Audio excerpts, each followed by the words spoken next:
Hello, ladies and gentlemen, brothers, sisters, friends, comrades, my family. I love y'all. Miss y'all. Good morning, my love. I'm going to tell you what. I'm in a motel room again, same motel as I was in last time, which is fine. We just got back from, I believe, our last um, installment was our travels back from Laredo, Texas, and yeah, it was the "We Got Skunked" video. That was brutal. But now I'm back in Caldwell, and I'm on a 34-hour reset. You're allowed 70 hours in an 8-day period, and I think by the time we got back to Caldwell last evening, I had about an hour and a half left on my 70s. So what that means is I don't have enough hours to do anything. So they have to allow me a 34-hour reset, which means that from about 7:15 or so last night, around the clock, 7:15 tonight, plus 10 more hours, which would be 5:15 tomorrow morning, I can't do anything. I have to have all those consecutively done. And it's a good thing. And I'll tell you why. The FMCSA beats that marching drum about sleep deprivation, sleep deprivation. You know what I mean? The company that I work for beats that marching drum about safety, safety, safety. And they preach it. It's a very important factor, and I'm on board with it. I get it. I'm just fine with being safe in a what, 79,000 pound vehicle rolling 65 miles an hour down the road, minus California. You great people. But I tell you what, you put a guy in a top bunk for 2 weeks in a Peterbilt 579, you create sleep deprivation. It's like sleeping on a piece of plywood. And I don't know if any of you have done that lately. It's not pleasant, and it's extremely uncomfortable. I've got a sleeping bag up there that's spread out that helps a little bit. I've got a second sleeping bag that I use to cover myself up with when it's necessary. It's not always necessary. There's a bunk heater in there, and then there's also an APU, which is an auxiliary power unit, which will also run a heater without idling the motor. So those are convenient things, but I don't sleep well with a cardboard bed, rather a concrete bed. I should have said. It's just hard to do. It really is. But I got a really good night's sleep last night here. Boy, did I need that. I got to say this: I had my blood pressure machine here with me, and when I got here last night, my blood pressure was through the roof. It was ridiculous. I'm worn out, and I'm just not sleeping well. And so I slept last night, and I took some supplements and other things this morning that helped me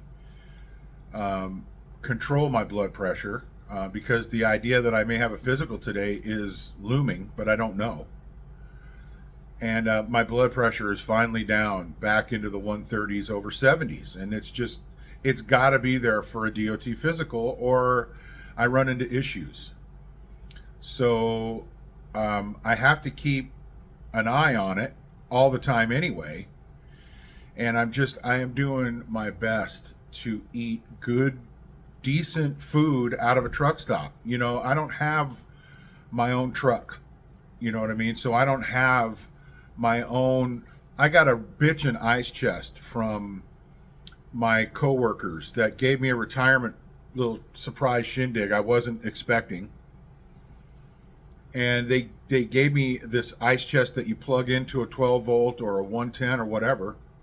And It's a refrigerator.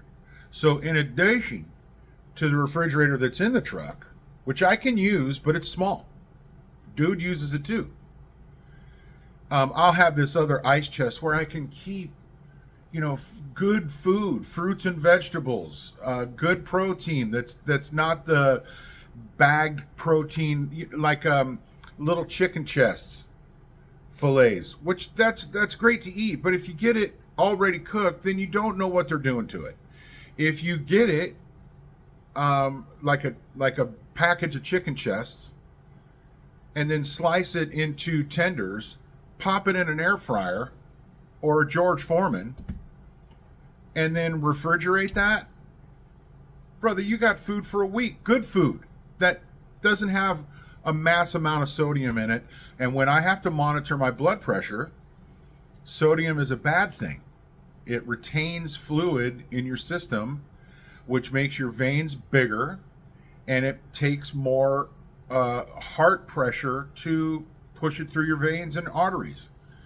The idea is to keep your sodium low so that your fluid is low, and then bada bing. So I'm working on that. So I have to eat out of a truck stop right now. Have to. Well, what am I doing? I'm eating smarter choices, like, it doesn't sound that great, and it's really not, but ready-made sandwiches, fruit. Yesterday I had, and all I had was a sandwich, turkey and bacon, I believe it was, with some cheese on it. Dry, no mayonnaise, no mustard, no none of that.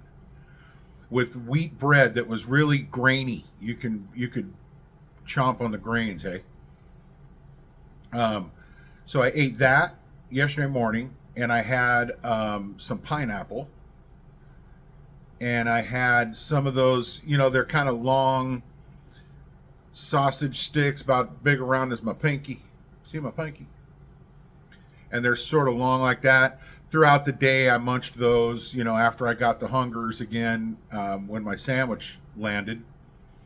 I'd eat a couple here, and then I'd eat a couple more later on, and then I didn't have any din. So, I've run that course the entire time. Listen, if you want to eat like crap in a truck stop, it can be done. They've got ready-made pizza for you. You can buy by the slice. My weakness, that's my favorite food on the planet, is pizza. I love it. But it's going to kill me. So I don't eat it. But there's lots of it to have, and you can have just about any kind of combination you want. They've got 5 or 6 of them sitting in there. They got the roller weenie section. They've got all the Hostess and the Mostess that you could possibly consume, and even if it's not sweet, you can get a savory hit with it. Now, one thing I did get was pork rinds. Pork rinds are better for you than, say, corn chips, potato chips, things like that. There's no carbohydrates in it. It's loaded with sodium, of course, but there's no carbohydrates in it. So that's a better option. You know what I mean? I ate a bag of those since I've been out, and I even split that into like 3 days. So it's not like I'm cramming the whole bag in my face. I could easily do with, a bag of Ruffles nonstop, make my mouth raw because of so much salt. But I'm just trying to eat wisely with a trainer, without my own truck and my own setup, as I possibly can. It's difficult. It is a challenge. Oh, and by the way, costs a little jack too, hey? Unbelievable.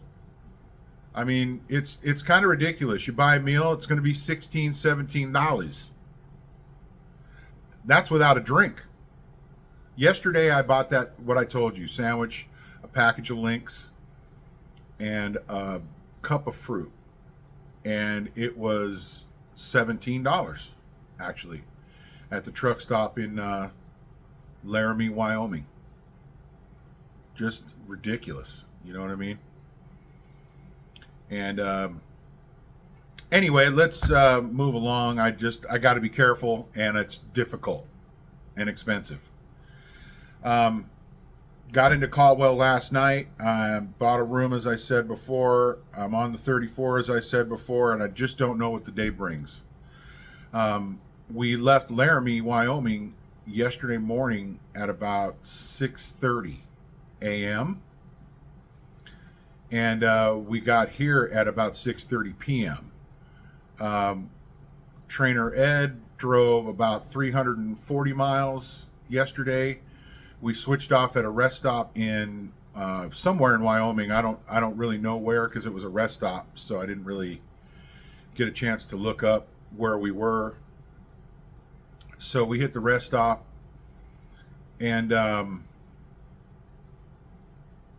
I drove the rest of the way in from that rest stop in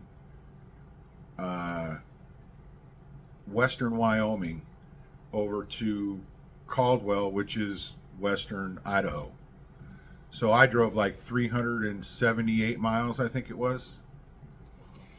I was about an hour off of my 8-hour reset. So, and as I said, we dropped the trailer, and then I came over here to the hotel motel.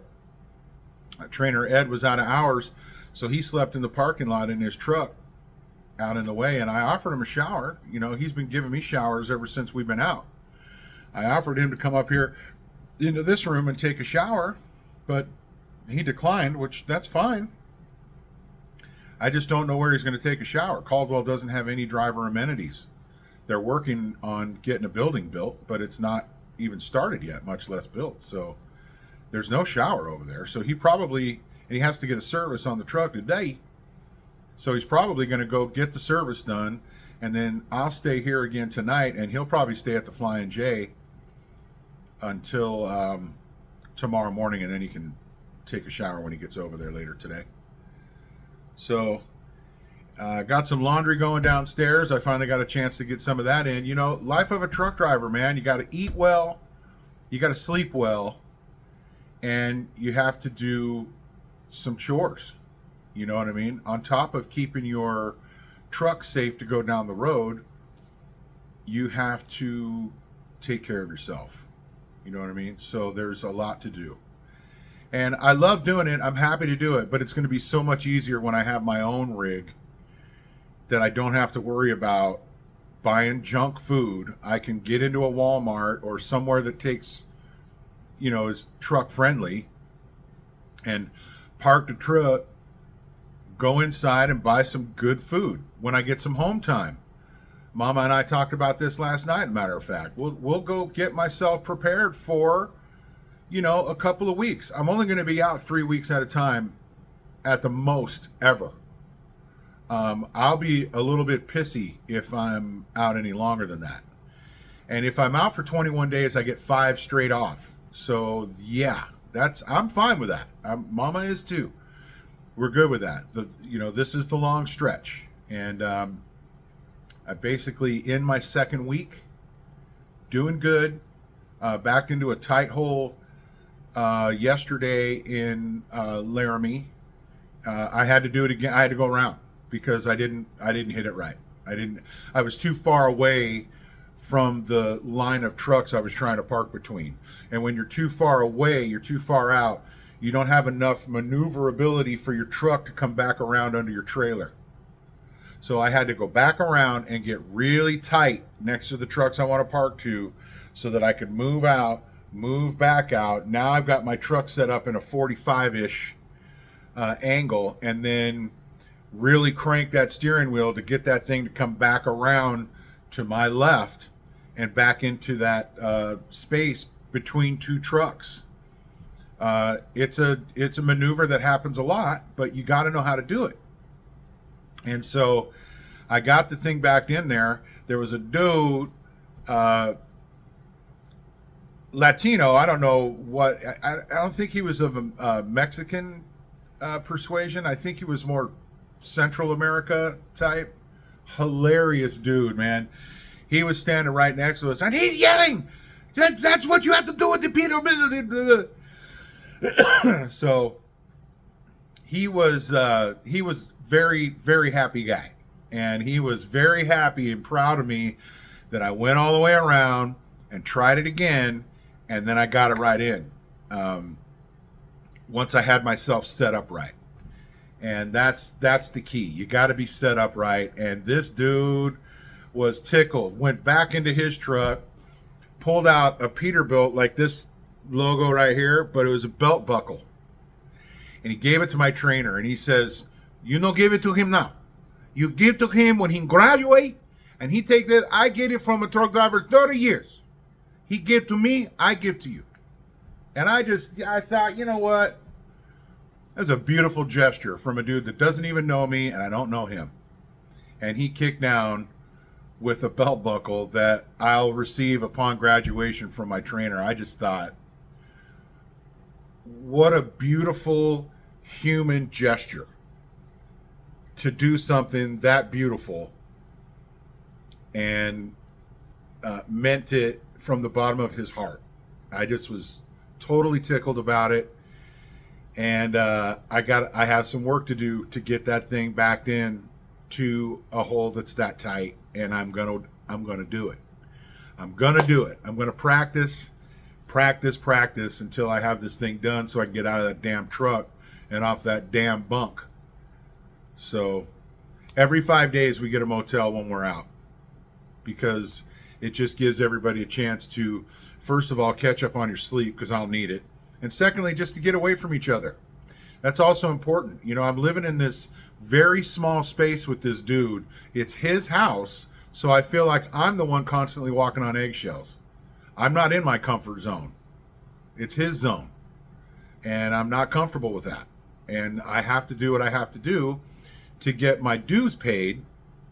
And I'm happy to do that, but it's a difficult time of life right now when you're trying to get into OTR trucking and get to a point where you can go solo. I have no desire ever to be a trainer or to do team runs, ever. I will be a solo driver constantly. I have a phone. I will use that to communicate. I don't need anybody next to me that I don't know or love. Period. Okay? So I'll be in my own zone at that point, and I'm anxiously awaiting the day. I'm also anxiously awaiting any of your comments down below. How about it, Kevin? Hit that subscribe button, ring the bell. I learned that from Kevin. I'll tell you who Kevin and Tanya are next video. This has gone a little bit long, so hang on to that suspense. I got a story about those two. I just adore those two. They're freaking awesome people, man. They're Canadians, eh? Beauty. All right, you guys have a good one. You know who love you, and you know. Keep your head on a swivel. Watch your back. It's important these days. Talk to y'all soon. Peace.